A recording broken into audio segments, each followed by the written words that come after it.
So here's the second problem that was on the set, where we have a car that is in neutral rolling down a hill. We are assuming no friction. So I drew a picture of a car.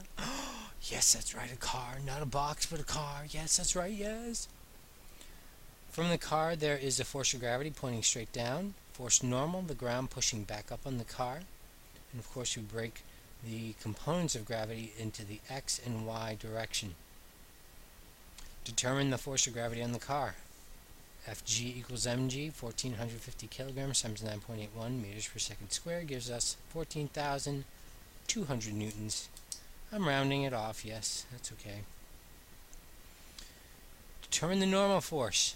Now, the normal force, the car is not accelerating in this direction, so the normal force must be balanced out by the force of gravity in the y direction, or the y component of the gravity. So Fn equals Fgy. Fgy equals Fg cos theta. Where does that come from? Comes from our triangle Fg, Fgy, Fgx. The angle here is relative to the angle of the ground. So I put in my numbers. 1450 times 9.81 times cosine 22 gives us 13,200 newtons.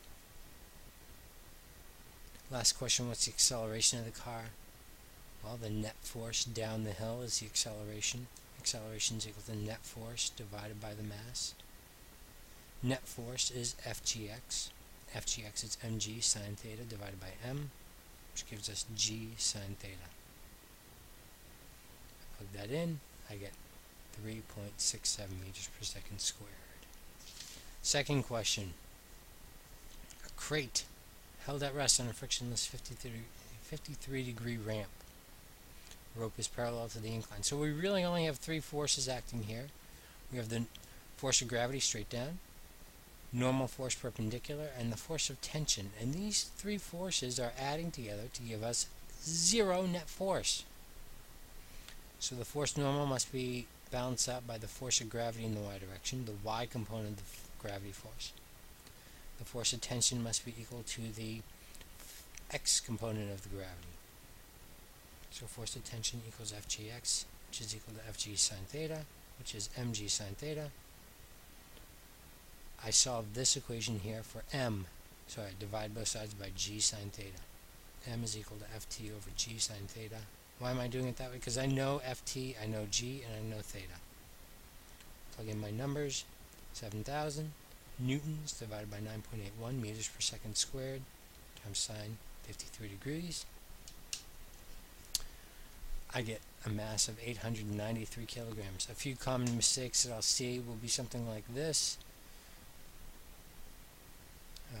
7,000 divided by 9.81 times sine 53. Your calculator is interpreting that as if the sine was on the top. So you have to put this in as 7,000 divided by paren 9.81 sine 53 end parentheses. And that will give you the correct reading.